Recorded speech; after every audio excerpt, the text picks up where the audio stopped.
tengamos esa certeza, debemos también ser precavidos. Antonio Banderas, el actor español exitosísimo, habla de lo que es el coronavirus y de lo que ha significado en los cambios que está promoviendo en el mundo. Y vale la pena, ya que es Banderas, escucharlo a él también. La realidad siempre supera a la ficción. Esto parece realmente, estamos viviendo una película que si se hubiera hecho en Hollywood, exagerado, ¿sabes? Todo el mundo yendo con mascarilla, eso nunca pasará, pero está pasando. Efectivamente está pasando, ¿no? Y no solamente ya lo que es la crisis sanitaria, que es importante, sino los daños colaterales añadidos a esa crisis sanitaria, entre ellos la economía de todo el planeta se está resintiendo.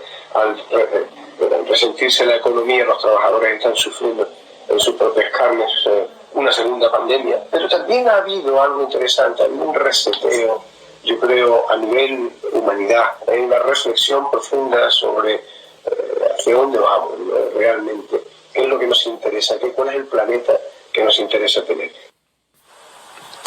Estamos en las fechas claves y está en nosotros qué es lo que vamos a hacer con lo que viene.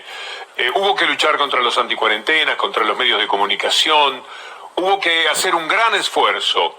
De todas maneras, todavía estamos a tiempo de que la Argentina sea uno de los mejores ejemplos en el mundo entero sobre la lucha frente al coronavirus. Pero la capital federal y lo que trasciende luego hacia el conurbano bonaerense y la gente que viene de otras provincias a la capital federal, que naturalmente tiene un ida y vuelta muy importante, determina que constantemente estemos bajo el signo de la preocupación y que las autoridades de la ciudad de Buenos Aires tienen que trabajar con la mayor seriedad posible. Y si es necesario tomar alguna medida, que no les tiemble el pulso, que no tengan miedo a lo que van a decir los anticuarentenas, porque estamos hablando, hay que insistir en eso, nada menos que de la vida y de la muerte. A propósito de fechas, en estos días, ayer, hubo que, por supuesto, una vez más recordar a Evita. Y en torno a Evita se planteó toda una cuestión de género, que nosotros queremos compartir con ustedes, porque ella fue una impulsora de muchísimas cosas que tienen que ver con el mundo de las mujeres, mucho antes de que se discutiese sobre la cuestión de género.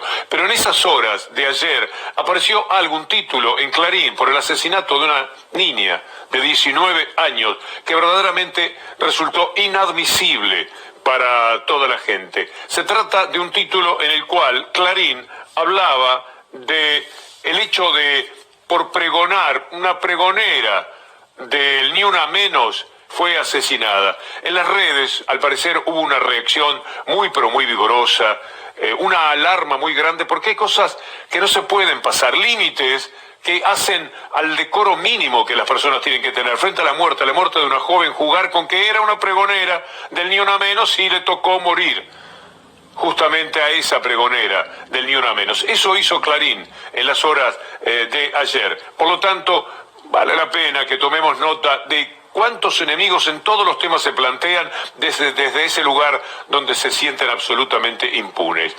Pero hablando de la cuestión de género, vi este fin de semana una película que se llama Silvia, cuya autora es Silvia Esteve, pero no habla de ella, sino de su madre, que también se llama Silvia. Vamos a compartir con ustedes brevemente algo de la película y después les cuento de qué se trata, porque naturalmente tiene que ver con la cuestión de género.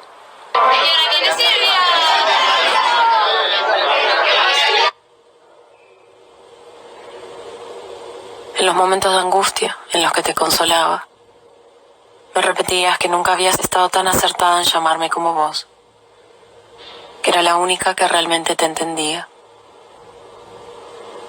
Me dijiste que vine a esta vida a ser tu guerrera y que te iba a defender siempre, a capa y espada. No por nada te llamé Silvia, me decías. Una hija que mira la historia de su madre, la relación con su padre, la cuestión familiar, y ve que allí hay un verdadero drama que trasciende a la propia familia y que tiene que ver con los mandatos, el patriarcado y todo aquello que bien sabemos lo que ha significado en la historia de la humanidad. Y también en la nuestra, en la reciente. Estamos tratando de salir de eso. A mí me da la sensación de que en muchísimos aspectos se logra un buen resultado, que algo ha ido cambiando en la mente de los hombres y que también en las mujeres la toma de conciencia ha sido fundamental. En ese marco hablamos con Silvia Esteve, la directora, que está en París, y nos decía el porqué de la película. la idea de la familia perfecta, de trabajar el matrimonio perfecto desde un lugar casi ilusorio para poder irlo despojando de esto. Y la noción del ser madre como una mujer que tiene que relegar sus deseos, la noción del sacrificio como algo inherente a su condición, las implicancias del cumplir un rol, terror al envejecer, la mujer perfecta que nunca envejece y que cuando envejece de alguna manera pierde su valor, el estar siempre sujeta al hombre que trae el alimento a la mesa. Todas esas cosas son parte de Silvia. Hay una congresista norteamericana que viene a poner en el mundo la cuestión de género porque desde allí, por supuesto, ha trascendido universalmente, con un discurso muy fuerte que dijo en el Congreso, porque otro congresista, un hombre, la trató de cualquier cosa. En la discusión política le faltó el respeto como no lo hubiera hecho con ningún otro hombre, porque no se hubiera animado, entre otras cosas, y porque quizás eso genera otro tipo de respeto, pero como era mujer, la insultó, le hizo pasar un pésimo momento. Y esta joven congresista, que es demócrata, que tiene 29 años y que es una de las figuras más importantes surgiendo desde el estado de Nueva York, en el Congreso dio un discurso seguramente ejemplar, que vale la pena compartir con ustedes porque hace al tema de la cuestión de género. Business walking up the steps, and Representative Yoho put his finger in my face. He called me disgusting. He called me crazy. He called me out of my mind. And he called me dangerous. And in front of reporters, Representative Yoho called me, and I quote, a fucking bitch. But when you do that to any woman, what Mr. Yoho did was give permission to other men to do that to his daughters. I want to thank him for showing the world that you can be a powerful man and accost women. You can have daughters and accost women without remorse and with a sense of impunity. Como vuelven a sus casas hombres que se comportan de esa manera con mujeres allí donde están su mujer, sus hijas. Es insólito el comportamiento que se da, pero es una sociedad conformada de esa manera con la que mucho todavía tenemos que remar para intentar cambiarla. Pero este discurso que da vueltas por el mundo viene muy bien en el análisis de la cuestión de género. Esta joven, Alexandria Ocasio-Cortez, es muy interesante y de ella se ocupó Trump, no en estos días, sino antes, también tratando de ridiculizarla, de ponerla en un lugar vulnerable en la discusión política. Trump la comparó con Evita, pero apelando a los peores comentarios que se pudieran hacer de Evita, y entonces dijo que esta joven era la Evita norteamericana. Y a propósito de esto, de la Evita norteamericana, nosotros vamos a hablar de la Evita argentina, que de alguna manera también es Evita del mundo. Y vamos a poner en el aire un discurso de Evita a propósito de la lucha de las mujeres por el voto y por todo lo demás. Vale la pena. La mujer debe afirmar su acción. La mujer debe optar. La mujer resorte moral de un hogar debe ocupar su sitio en el complejo engranaje social de un pueblo. El derecho de sufragio femenino no consiste tan solo en depositar la boleta en la urna. Consiste esencialmente en elevar a la mujer a la categoría de verdadera orientadora de la conciencia nacional.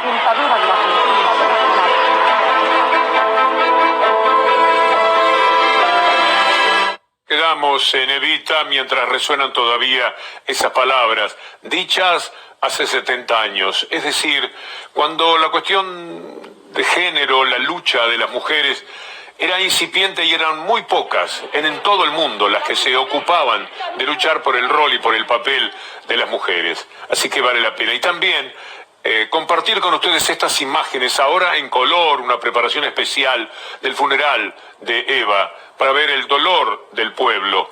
Al cumplirse un nuevo aniversario, recurrimos a estas imágenes para poner en dimensión lo que significó Eva Duarte de Perón en la historia de la Argentina, en el acompañamiento del pueblo, en el dolor de aquellos marginados de siempre que encontraron en Evita la espada fundamental, la espada de una verdadera diosa, para ellos, para poder confrontar con todo lo que se había llevado por delante sus derechos y sus sueños durante décadas y décadas de la historia de la Argentina. Por eso, estas imágenes son sobrecogedoras y nos acercan a una etapa de una historia que todavía nos habita, porque la lucha de Evita sigue siendo la misma de este tiempo, y los enemigos de Evita son los mismos de este tiempo, enemigos de lo que llamamos pueblo, enemigos de los que llamamos gobiernos con una intención popular, con una intención inclusiva. Por eso, el repaso de estas imágenes toca el corazón de una manera muy especial, y por eso también queríamos compartirlas con ustedes. Es valioso en la lucha de las mujeres esto que ha conseguido Estela Díaz, la ministra de la provincia de Buenos Aires, que hizo el anuncio junto a Axel Kicillof. Certezas para intervenir, y para eso hay que tener recursos, claramente. No se hace nada más que con voluntad. Nosotros sabemos que en estos temas se responde con mucha solidaridad, con mucha voluntad, con militancia, con compromiso. Pero el Estado tiene que estar presente y tiene que estar con los recursos que hacen falta para colocar dispositivos y mecanismos de intervención que se acerquen al alcance de el grave problema social que estamos abordando. Esto es muy importante, es la primera vez que se consigue tener un fondo de emergencia para la violencia contra las mujeres en la provincia de Buenos Aires. Tenemos que hablar de los otros temas del día, por ejemplo, de lo que decidió el juez Canicova Corral en torno a Dietrich ahora, y seguramente tomará la misma decisión mañana.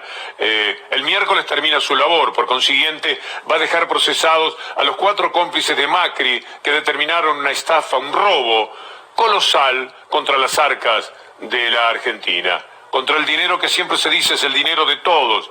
Siempre que la derecha quiere por criticar algo que se hace por la generosidad del Estado, es el dinero de todos, con el dinero mío le quieren pagar la jubilación o el plan a fulano o a mengano. La realidad es que ese dinero de todos fue tomado por asalto por esta gente a través de los negocios que hicieron con Vialidad. Vamos a tomar un pedacito, un tramo de Sobredosis de TV que explica muy bien lo que ha sucedido en torno a esta historia que tiene a Dietrich, como antes a Sarabia Frías y a Iguacel procesados, y que mañana seguramente lo tendrá también a Duhovne, que se negó a declarar en la presente jornada.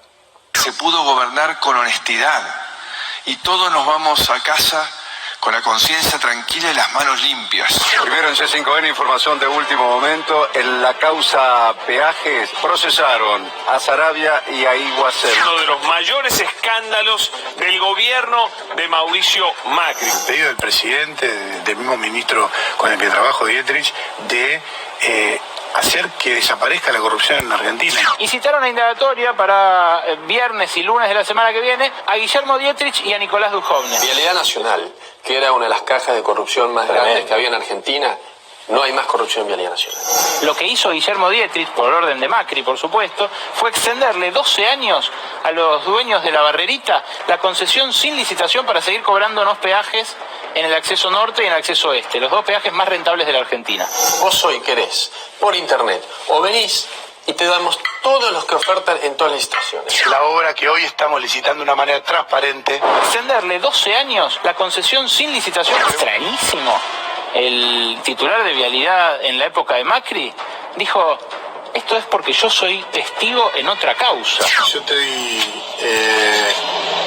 procesado por una sola razón, para silenciarme y evitar que sea un testigo válido en la causa de la obra pública. Como si dar explicaciones de una cosa como funcionario quitara poder ser testigo en otra. Una cosa realmente insólita, pero cubierta, por supuesto, por quienes en su momento ocultaron también esta información. El cinismo, la frialdad que han tenido además para hacer todos estos negocios mientras acusaban de corrupción a los demás, con la complicidad inevitable de los medios, de los que nos vamos a ocupar también un poco más adelante en nuestro programa. En algún momento Lautaro Maislino encontró a Dietrich y se produjo este diálogo. quería preguntarle si le preocupa a las instituciones italianas por haber tirado pagos a empresas como Luisa, como Mauricio Romani, por ejemplo, millones de pesos por No, hay algunas inexactitudes en la pregunta, no se tiraron pagos, se extendieron concesiones, eso está contemplado dentro de la ley. Lo que hay no es una imputación propiamente dicho, sino que un fiscal plantea frente a una denuncia que hay que investigar eso. Y la investigación sobre las irregularidades entre el Estado Nacional y Autopistas del Sol para bajar una denuncia en el CIADI, ¿le preocupa? No hay ninguna irregularidad, todo lo contrario. Todo esto es fruto de un cuasi congelamiento de tarifas que hizo en un entorno inflacionario el gobierno anterior, rompió las reglas de juego de todas las autopistas. ¿Fueron favorecidos abruptamente? No, en lo más mínimo. Las imputaciones en su contra no le preocupan. En lo más mínimo. Parece mentira a lo que se animaron. La película es que una vez que Macri supo que iba a ser presidente, reunió a toda su gente, los contadores, los que manejaban los lobbies, etcétera, de su empresa, de la empresa de su padre y la de él. Y se lanzaron a todos los negocios, otros los parques eólicos, que en su momento también tendrá que ser revisado de esta misma manera, porque es evidente que dijeron, vamos a preparar los negocios, vamos a disimular. Una de las maneras era, por ejemplo, decir que en el CIADI se iba a presentar una denuncia, una demanda por $1.000 millones. Él estaba dentro de la empresa que iba a ser demandante, $1.000 millones. Balbín, cuando vio que era el procurador, cuando vio de lo que se trataba, dijo, no, esto no corresponde. Primero, porque hay instancias locales. Segundo, porque andás a saber cuándo esto llega al CIADI. Y tercero, porque no sabemos si efectivamente se va a perder en el CIADI. ¿Qué vienen ellos a hablar de $1.000 millones? A corrernos con el poncho. Así que esperemos tranquilamente. Entonces lo sacaron. Lo sacaron y lo pusieron a Sarabia Frías. Y lo primero que hizo Sarabia Frías fue emitir un documento diciendo, ojo, que estamos en lío con el CIADI. Capaz que un día le tenemos que pagar $1.000 millones. Preguntale si les alcanza 500, pero se los damos ahora. Y por supuesto dijeron que sí. Y se robaron $500 millones. Macri y sus cómplices, Sarabia Frías, Dietrich, Duhovne e Iguacel. Duhovne seguramente será procesado mañana en el mecanismo evidente que ha tomado el juez Canicova Corral, dándose cuenta de cuáles eran las tropelías que estaban cometiendo. Por supuesto, el procedimiento lo llevó a Dietrich en algún momento, quizás como algo que psicológicamente ganó terreno, a hacerse una pregunta que está en el final de lo que van a ver ustedes ahora. ¿Cometimos errores? Sí, cometimos errores. ¿Somos unos tarados? Yo creo que no.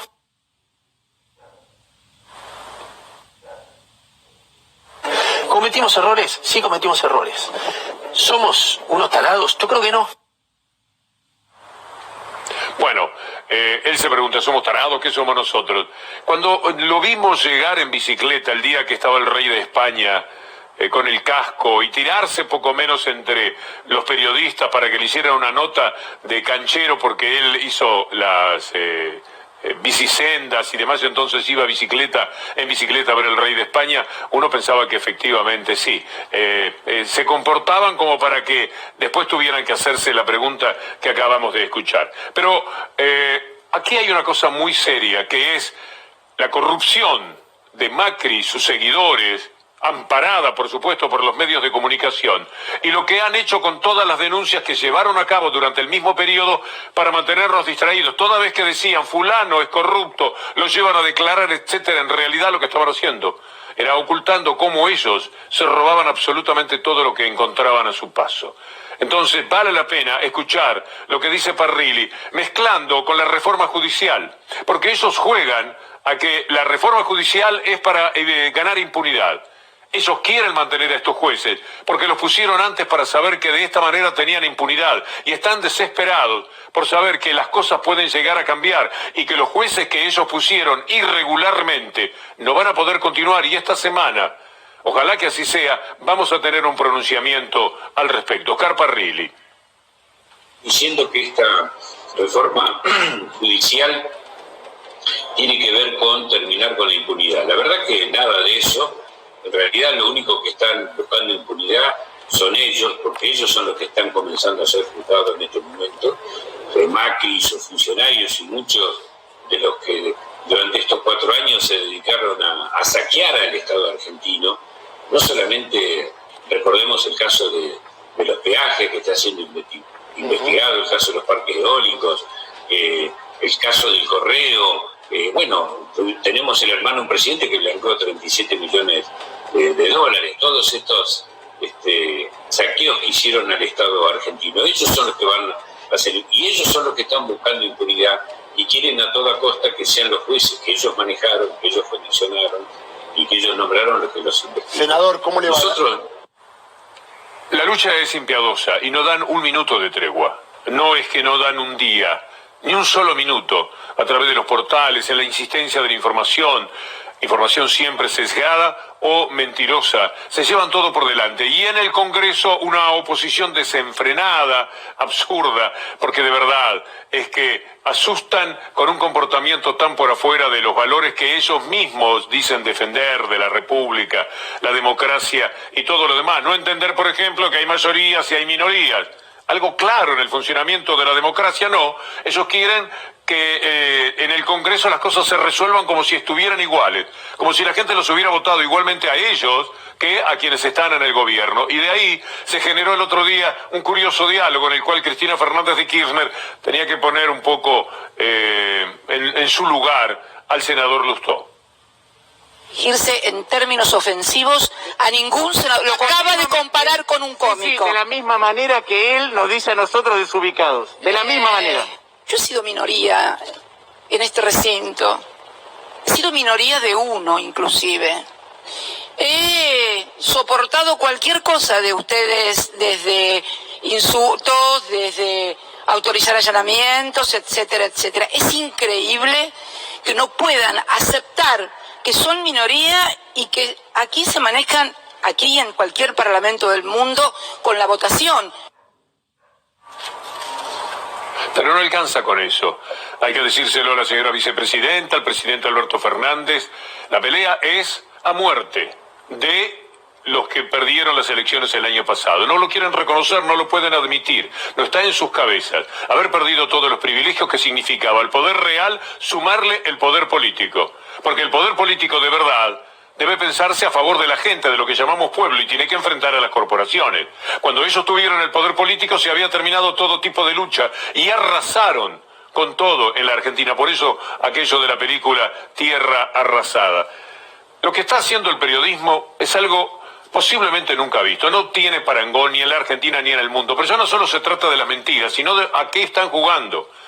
El peligro que se corre por parte de la institucionalidad en la Argentina. Esta nota de Joaquín Morales Solá en el diario La Nación de ayer es un verdadero escándalo periodístico. Es alentar los peores comportamientos, es hablar de un estallido social, es invitar a que esto se produzca y de la mano del estallido social terminar con un gobierno. Si consiguen hacer tanto ruido con los 2.000 o 3.000 locos que van llevados por ellos también al Obelisco o a la Plaza de Mayo a protestar contra la cuarentena, imaginen lo que podrían lograr cuando efectivamente se den situaciones complicadas desde el punto de vista social como consecuencia de la pandemia del macrismo y de la pandemia del coronavirus. Cuando eso ocurra, naturalmente ellos se preparan para generar un estado de cosas que termine con el gobierno. Y no hay que ser ingenuos. Es lo que quieren. Mire esta nota de Morales Solá. Pongamos en la pantalla lo que dice Morales Solá en la primera estrofa y usted puede imaginarse el resto del artículo escrito para el siempre golpista diario La Nación. Dice, cuando la muerte acecha. ¿A usted le parece que este es un título para este momento?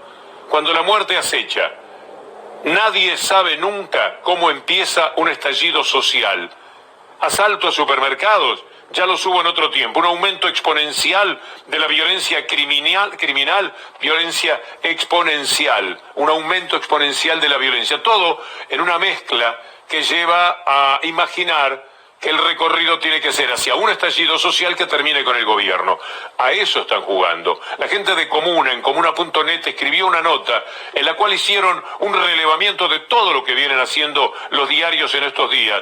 Y dice, la posición extrema, léanlo conmigo, la toma Morales Solá en La Nación este domingo. Describe condiciones que generan un estallido social y sentencia que están dadas en el país. Esas condiciones, nada menos, a eso juegan. En el mismo día, Kirschbaum, en Clarín, complementa la idea de caos al hablar de insubordinación en el oficialismo, hipótesis para la cual se sirve de las acciones de Sergio Berni. Imaginen ustedes que esto es algo inadmisible. Hay discusiones en el gobierno, a veces se echa un ministro, a veces se prescinde de un funcionario, pero esto no puede provocar ningún tipo de estallido o de situaciones como las que ellos están describiendo, para meter en nuestras cabezas que estamos cerca del final, cerca del caos, del apocalipsis. A eso están jugando y no piensan, no tienen ninguna piedad con los peligros que esto implica para la República y para la democracia. Se la quieren llevar por delante porque la democracia, cuando ganan los otros, cuando ganan los que piensan distinto, no les sirve. Solamente vale la democracia cuando ellos se imponen, y en este caso nada menos que para poner el poder político de rodillas ante el poder real, como un brazo extendido de ese poder real. Vamos a escuchar a Diego Molea. Diego Molea es uno de los integrantes del Consejo de la Magistratura y desde ese lugar, nada menos, se permite este gesto de asombro por lo que está sucediendo con los medios frente a lo que se tiene que venir en estos días, que es la reforma judicial. Estoy azorado con lo que plantearon algunos medios el fin de semana, porque es totalmente lo contrario a lo que está sucediendo. Acá plantean que hay una avanzada cuando lo que se quiere es poner luz sobre un mecanismo irregular que ha sucedido en los años anteriores. Y lo más llamativo de esto es que a los que queremos de alguna manera corregir errores, tenemos que dar explicaciones. Esto es lo que nos llama mucho la atención, porque realmente no somos nosotros los que tenemos que dar explicaciones. Nosotros, y en mi caso particular como representante del mundo académico, creo que hay un solo procedimiento para designar magistrados en nuestro país, y así lo establece el artículo 99, inciso 4 de la Constitución Nacional. Por supuesto, si hablamos de justicia, todo tendría que empezar en la Corte Suprema de Justicia, por muchos motivos. Por lo que tantas veces ha señalado el doctor Zaffaroni, 10.000, 15.000 causas no pueden ser tratadas por 5 hombres que si fueran 3 en determinado momento, igual pueden funcionar. Nunca ven los casos, nunca verdaderamente están haciendo el trabajo como corresponde. Ya en el aspecto humano es imposible. Tiene que haber muchos más integrantes en la Corte Suprema. Uno no puede determinar números porque no sabe de esto, pero posiblemente 9 integrantes.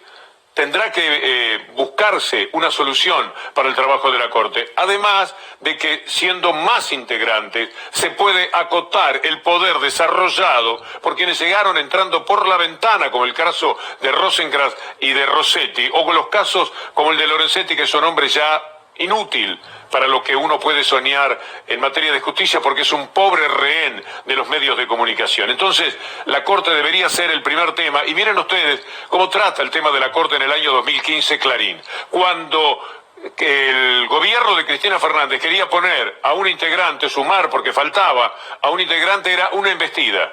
Cuando el gobierno de Macri, pocos meses después, no años después, quiso poner 2 integrantes por la ventana, integró la Corte, la armó de nuevo, y este era el único comentario que se permitían. Así juegan en forma constante. Por eso en el tema de la Corte vale la pena escucharlo al doctor Raúl Zaffaroni. No era una Corte de 5 personas, en que 3 personas puedan tener ese poder, bueno, es una concentración de poder que republicanamente es peligrosa, siempre. En segundo término, el problema es que la Corte hoy, nuestra Corte Suprema, que la función constitucional, la que le asigna la Constitución, es muy poca la que ejerce en cuanto a control de constitucionalidad de leyes, que es la función que verdaderamente le asigna la Constitución, ¿no? Que nosotros la copiamos de Estados Unidos. ¿Y el resto qué hace? Y el resto la Corte se fue empoderando a lo largo de 100 años, y cuando se le da la gana resulta ser la última instancia de cualquier materia de todo el país. Parece tan claro cuando hablan los hombres que saben y que el único interés que tienen es servir verdaderamente a la República, que están por arriba del bien y del mal a esta altura de los acontecimientos, y que participan con la energía, con la continuidad, con el decoro con el que lo hace el doctor Zaffaroni. Hablando en este caso de la Corte Suprema, sin Corte Suprema desentada, sin Consejo de la Magistratura, donde no estén unidos delincuentes y cómplices, o personas que proceden nada más que con indiferencia, No se puede. No hay manera de hablar de justicia. Si este país puede mantener como jueces a Brugli y Bertuzzi, que son un atentado a lo que llamamos justicia, hombres que no dieron los exámenes correspondientes, que no concursaron, que no tienen el acuerdo del Senado, que no tienen nada para estar donde están. Y ellos los defienden, porque defendiendo a Bruglia y a Bertuzzi, por supuesto, están defendiendo también a Dietrich y a Duhovne y a los procesados hoy por Canicova Corral, porque la siguiente instancia pasa por Brugli y por Bertuzzi, y ahí ya tienen los medios de comunicación y el residual PRO, como lo dice Gustavo Silvestre, tienen un mecanismo de defensa. Más allá de que ahora, al lugar de Canicova Corral, va el juez más servil del sistema, que se llama Julián Ercolini. Algo que hacer con la justicia. Con los medios como están, es imposible pensar en una república. Con la libertad que tienen para cometer cualquier estropicio. Y con la justicia en el estado actual también.